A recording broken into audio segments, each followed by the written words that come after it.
All right, welcome to the Coaches Show. First week of postseason play. Heading out to Holcomb this week, joined by head coach Brent Holting, and as always, the voice of the Greenbacks, Austin McNorton. Thanks, guys, for joining me. Yeah, always fun. Postseason, yeah. A lot to recap. Heading out to Holcomb this week, but let's get to that big game last week. It was a big one leading up to it. Talked about a lot about it going into the game and at the Coaches Show last week. 42-14 loss to Andale, but. Yeah, what are your thoughts before I kind of start giving you mine? Yeah, I mean, we talk to our kids. We're not in the business of moral victories, but I was proud of how they competed, played. I thought really it was a tight game, except for we made a few crucial mistakes that unfortunately with a team like them you just can't make. A few penalties, a bad snap, some missed execution, and then they force you. That's the thing about playing a team like that. They force you to execute 100% of the time. If you miss anybody, do anything, they're so fast that they're there. But I thought our kids really played with them. I thought it was a pretty even game overall until I thought towards the end of the third we started wearing down. It's hard not to. Right. They bring in wave after wave, and unfortunately we're not that deep. So I thought our kids competed. I think you know what it takes now. You've seen what it takes to get to the mountaintop. I think there's value in that. So I was proud of our kids. I was proud of their effort, and that's all you can ask is your kids give 100% effort, and they did. So I was proud of that. They're a really good football team, and who knows, hopefully we get another shot at them in 2 weeks. Coach, when you took the lead, Cody and I obviously went crazy. If people haven't seen I've it, got so that did the play. crowd. If we want to play it, I've got that play. Well, yeah, and just take us through what that meant, maybe just as an emotional standpoint for the team, but as a mental boost to say, look. We've been preaching that you can play with these teams, but now, look, we have the lead. You can play with this team. Right, and lead after the first quarter. It wasn't like a quick lead, something happened. Right. And I believe that was the first time in, 45, 46 games that someone had taken the lead. They lost. Right, so which is, by the way, impressive for them. I mean, that's an impressive stat. That's astoundingly impressive. Even if you win 45, 6 straight games, leading from wire to wire, everyone is pretty impressive. I think it showed our kids, and we've talked about that with our kids. You got to believe, to be a good football player, you got to have belief in yourself. I talked to them last week about you don't have to show it, you don't have to tell anybody, but when you walk on the field, you need to say my team has a chance to win because I'm here.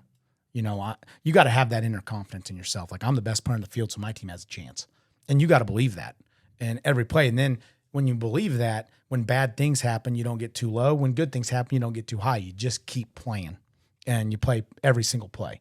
And so I think, obviously, Andale does a good job of that. But I was proud of our kids. They scored. We had a good drive going down. Unfortunately, had a couple breakdowns on that drive, punted. But then we got the interception, which was a huge play.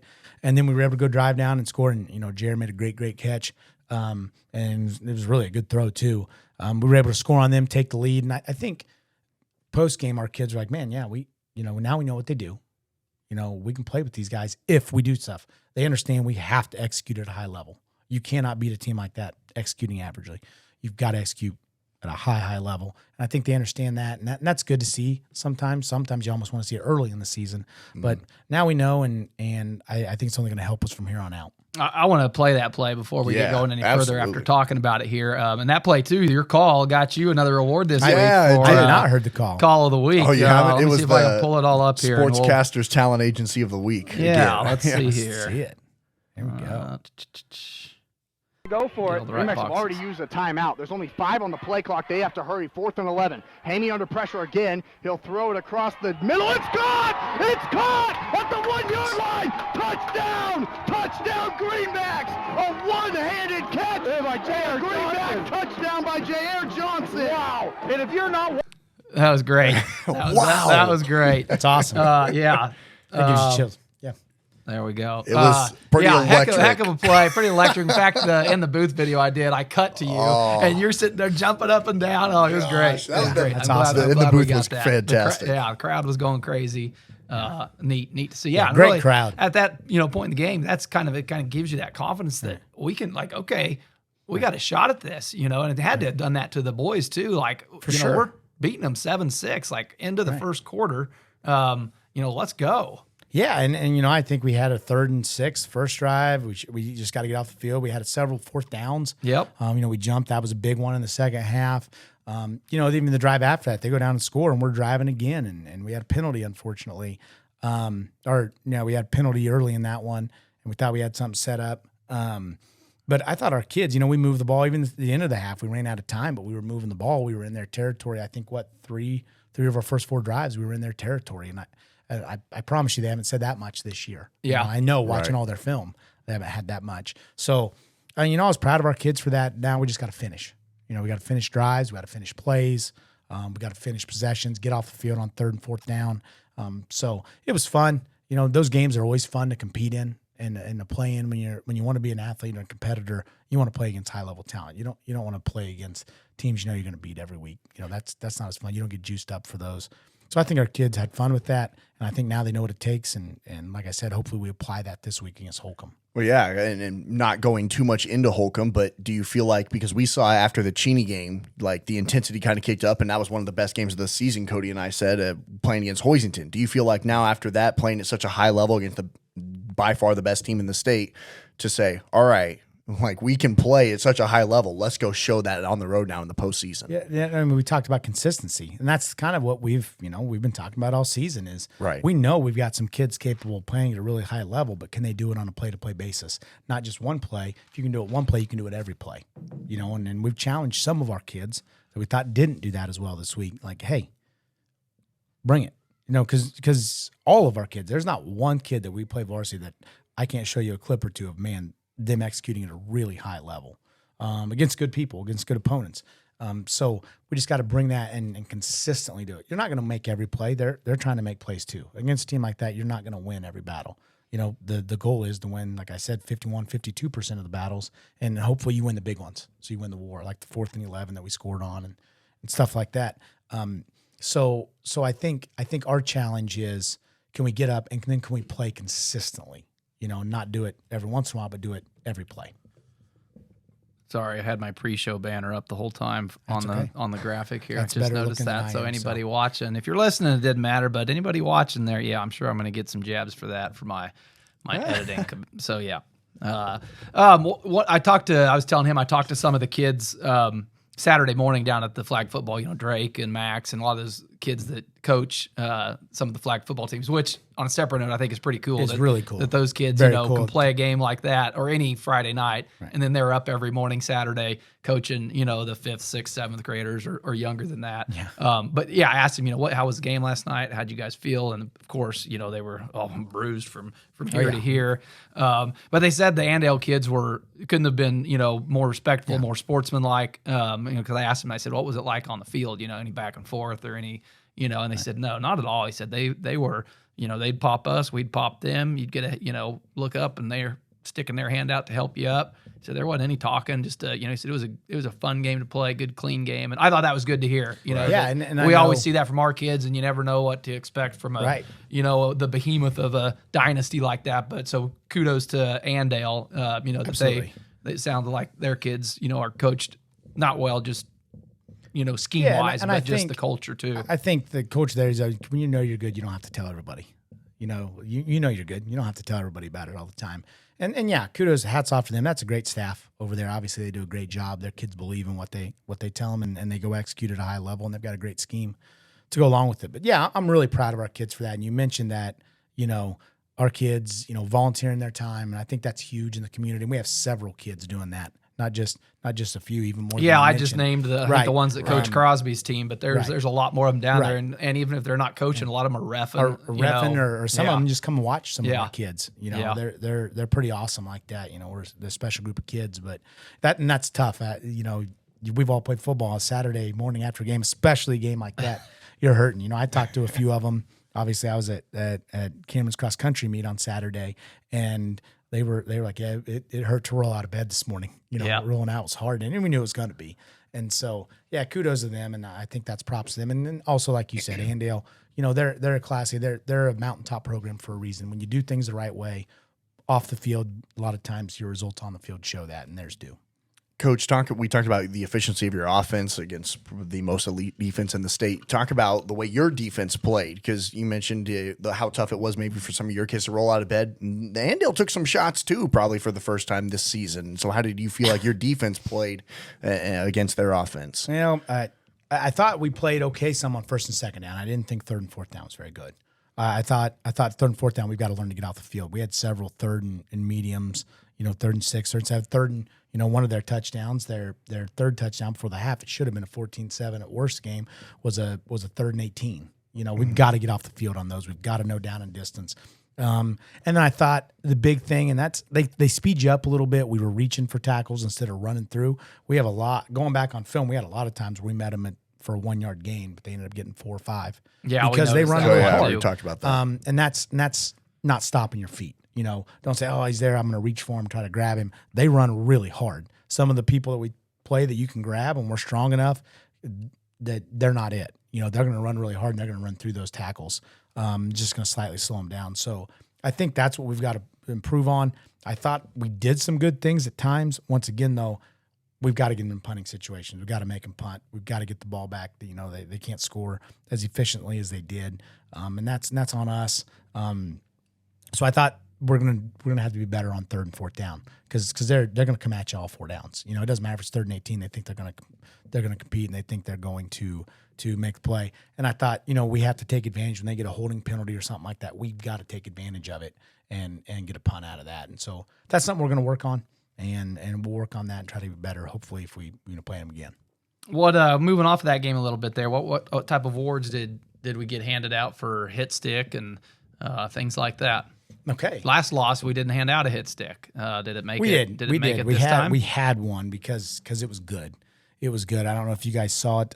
Grayson Mandel on a kickoff, and then he also got Special Teams Player of the Week for that on a kickoff. He absolutely. I don't think we saw that. I don't think we saw that either. Yeah. It was. I remember on who we gave it to. The second kickoff, he blasted someone. I think we came across. I think we gave our hit of the week or hit stick to Johnny. There was one, and it wasn't necessarily like a physical hit, but he just flipped a kid. Oh yeah, he wanted to flip that a kid over and over. Yeah. Just end came, over end. about 10 yards deep. That's Johnny it. was waiting for him and just flipped. Flipped him on his head. Yeah, he wanted that one. Yeah, that one we saw. Okay, sorry, Grayson. That was the one we saw. Grayson got a kid. I mean, he got him pretty good. I'll have to go back and we and missed try that. to find that one. Yeah, that was a good one. What else then heading into practice there? Practice player of the week or like MVP? I said, Grayson got that. MVP of the game, I thought, they know, I talked to our chain crew over there and they were talking about how every play there, hey, watch 22. And even saying that, Johnny averaged, 5 yards a carry against those guys. And that's, we averaged almost 5 yards a play against them and had 250 yards offense, which isn't ideal what we want, but that's, I would venture to guess probably a good, watching their films, a good amount more than they've given up all year. And we were able to run 52 plays, which doesn't, once again, more plays you can run, you keep their offense off the field. So I thought we did some good things there, and I thought Johnny ran the ball really well. Thought he played really well defensively overall. So he got our special teams player of the week, and then as far as scout team player of the week, I'm gonna be honest. I thought Trace Melhorn was excellent last week. He had to simulate their fullback and run down, and he got hammered on a bunch, and he was running really hard, trying to give our kids a good look. And I thought Trace did a really good job last week of doing that. So he was our scout team player of the week. Nice. All right. We went Johnny, what did Carson. we go? Carson for MVP because he scored twice, which no one has done on Andale all season. And that was a good choice too. And we went Adrian mostly for his kickoffs because that was probably the first time all season that Andale started on their own 20-yard line, which I thought was huge. Yeah, and we didn't see the Grayson, that might have swayed our voting. We missed that. Yeah. I'm going to go back and where was that at timestamp wise? As far as quarter, it was. Try to find it was that. in the first half. Okay. I want to say it was their third kickoff. Okay. I think. Okay. We're gonna have to go try to find that one then. Look. Yeah. All right. Hey, let's move on to Holcomb then. So tough loss, come off Andale. Now first week of playoffs is starting. Yep. Long road trip. Tough game. That's hard not to mention going into this week. But what's the mindset of practice this week? Kind of getting them recentered. After that Cheney game, the big thing was just forget it. Bury it, move on. Right. Same type of mindset this week. Yeah, and I think our kids have done a better job probably of burying this one. Like they understood what they were up against. They understood we had to be perfect and we weren't. But they got some good things out of it. Things we can apply, and don't be happy with that. Don't be satisfied with playing them the closest game of the year. But knowing that we played hard. And I think that's the big thing. Against Cheney, I didn't think our effort was there. And our execution definitely wasn't there. they force some execution problems. I think Andale does the way they play, but I thought our kids played really hard, and that's all you can ask for. The thing is shifting from Holcomb. It's really hard when you've studied, like a few weeks of Andale tape like I had, and our kids. It's hard to shift because it doesn't matter who you play next; they're not going to look as fast. Yeah, getting up the ball, doing everything they do, and the speed. But Holcomb's a really good football team. I mean, they've got 3 kids who are weapons. They've got the Mesa kid. They've got a number 5. They've got a number 30, and I'm blanking on his last name. Number 12, the Kai Cosner kid, and then their best receiver, the number 1, the Palacios kid. Those kids can run. I mean, they can play. The 5 kid's been a starter for him since his freshman year. He roasted us last year. I think he had about 170 yards receiving on us. So we got to watch him. They move him everywhere from quarterback to tailback to slot, receiver. They move him everywhere. So we've got to be really aware of where he's at all times. They like to get him the ball, and he is shifty. He's a running back that would play for Andale, play for anybody we've played all year. He's a really, really good running back, and then really dangerous with the ball in his hands. So, and they're bigger up front. So I think they do a lot of different things. They do RPOs. So I think the big thing this week is discipline defensively. We've got to be disciplined. We've got to read our keys. We've got to make sure we don't give up any big pass plays. What's kind of been the mental focus this week, knowing that longest road trip of the year, they've had our number here in the past couple of years, and also saying, all right, we've won back-to-back league titles now, but a postseason win still eludes us. And we talked about that, yeah. I think that's the big thing. Like you said, we owe them something, or try to anyways. Obviously, they're a really good football team. They're 7-1, but we feel like we've let a couple slip away the last few years against them and didn't play our best, and that's what we talked to our kids about, maintaining the appropriate focus. When we go on the road, when we get on the bus, it's business time. And our kids do a good job of that. I think I sent you a video one time of how quiet the bus is on the way there because he didn't believe me. Yeah, I said, I wish my minivan was like that on a road trip. Our kids do a good job. They know it's the expectation. They know it's, we're there to lock in and it's a business trip. And I think our seniors know that the finality of it. They know that, hey, if we lose this game, it's a long bus ride home and it's our last bus ride ever. And we don't want to take the pads off. So I think they've been focused this week, and I think we'll get a good effort Friday night. I'm going to air this one for you just because it kind of touches on the same thing that we had the question from our super fan again about the ride out there. Which so one? We better get that. Well, you're going to find out here pretty quick. Hey, Coach Holting, super fan, Chad Poor here. Had a quick question about you guys are traveling to Holcomb, which is quite a lengthy drive.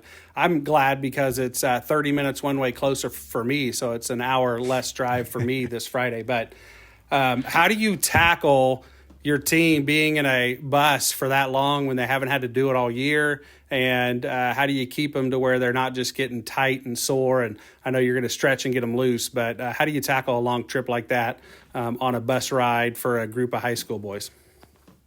You answered that a little bit, but I didn't want to get through the show without playing our super fans question. A little more. So what we're going to do is we'll go stop at that Love's right in the edge of Dodge City. Okay. And we talked some of this is once again why Pratt is second on his community. Mentioned something to someone about, hey, maybe talking to some parents or some donors about getting sandwiches for the kids on the way out. And they're like, oh yeah, I'll do it. I'll get it. We got it. And so they're donating. We're going to stop. We have Jimmy John's delivering some sandwiches to the kids. So we're going to stop there. The Love, which is about halfway, stretch our legs out, walk around a little bit, take about 20, 30 minutes, eat, and then kind of break up that drive, get back on the bus and go there, and then try to get there about 4:45 or so. What time's that to get there? Get the bus heading out of town here. What time? We're leaving at 1:30. Leaving at 1:30. Leaving at 1:30. So we'll leave at 1:30. We'll go there, stretch, and then hopefully be at Holcomb by 4:45. Is what we try to do, and then get there and get our mind right, get ready to play. How much does that loss last year come into play with some of the kids that were, I guess the juniors and sophomores last year, but that went out there and faced that team and know, we can't take this Holcomb team lightly. Well, I think they know that. I think our kids know that. Like, this is a team, we've told them they beat us the last 3 years, so we owe them something. If we don't give our best effort, I don't understand why, because they've dominated us the last 3 years.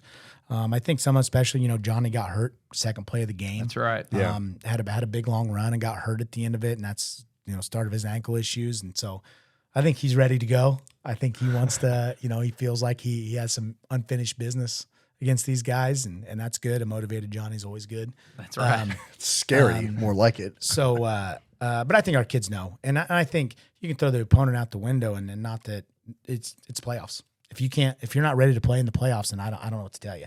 You know, I don't. And like I said, obviously playoff starts a week earlier. There's a few more teams, but just the way they've cross bracketed us, we've got some really, really good teams. You know, I mean, Holcomb's a top 10 team in the state. You know, and we're playing them the first round of the playoffs, and I think we are too.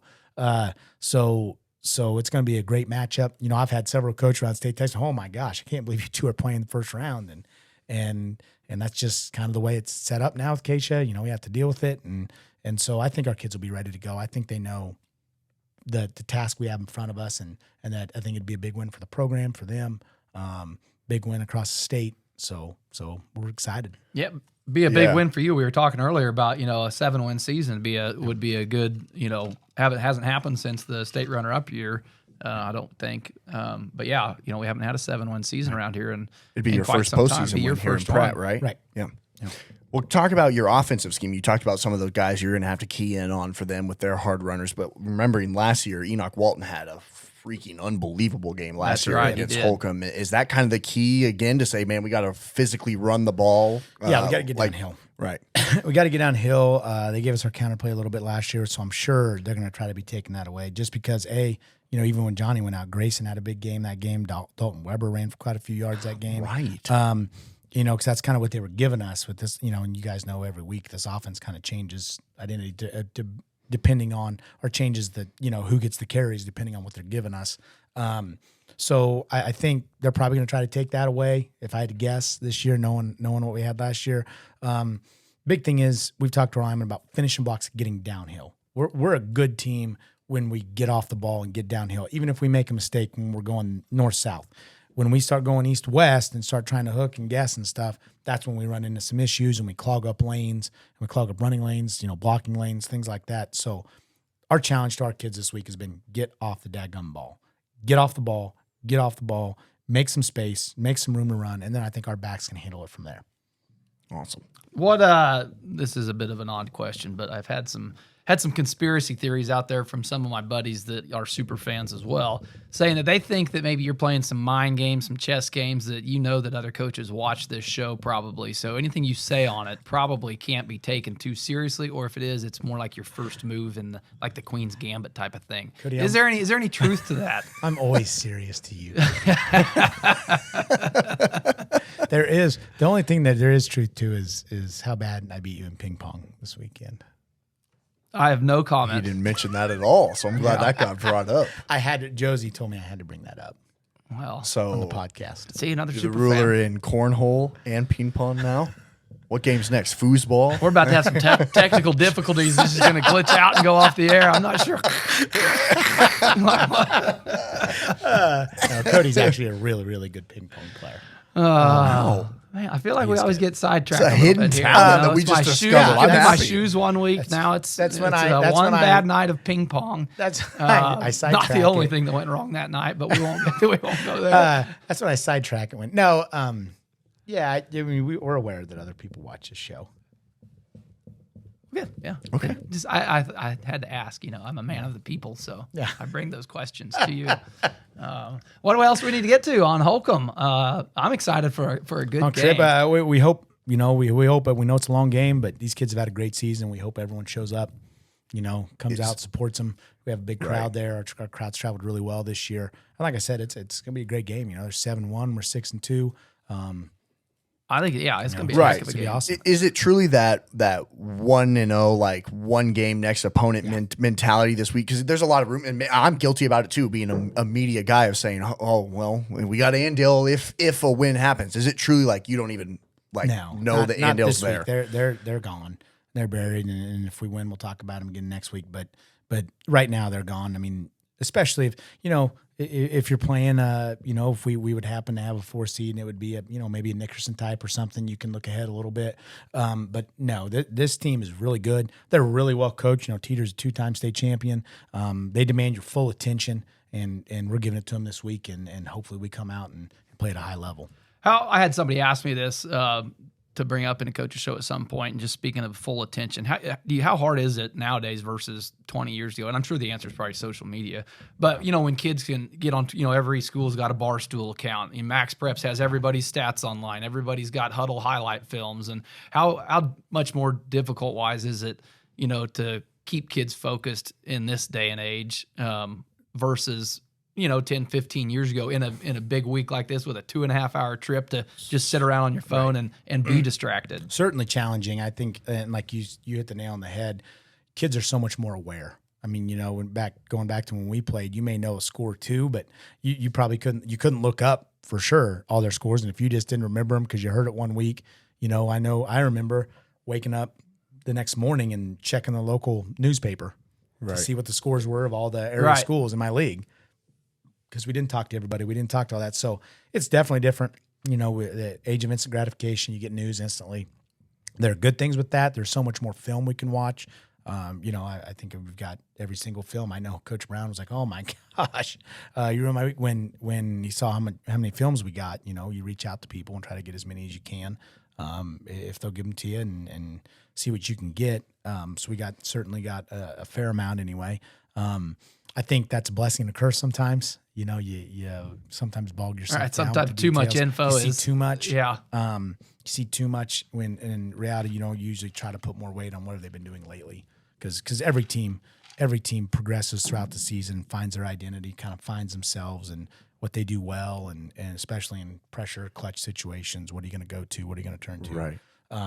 So I think you pay more attention to those and weight them a little more heavily. But I think all the information is good as long as you don't overblow it. You've got to make sure that you understand what the main things are and what your main job is, and don't look at all the other stuff. Because we know, just like us, everyone has good and bad games. So don't take one game you've looked at on film or one thing you saw, oh, they're not very good, or conversely see some, oh my gosh, they're unstoppable. You got to put it in context. You got to see how they do what they do and then have a plan to attack it. Do you do that same thing too? Like, are you watching Holcomb film from just the last 2 weeks, or are you watching Holcomb film from week 2? Like, are you kind of... my wife sitting over there would tell you I watch every film several times.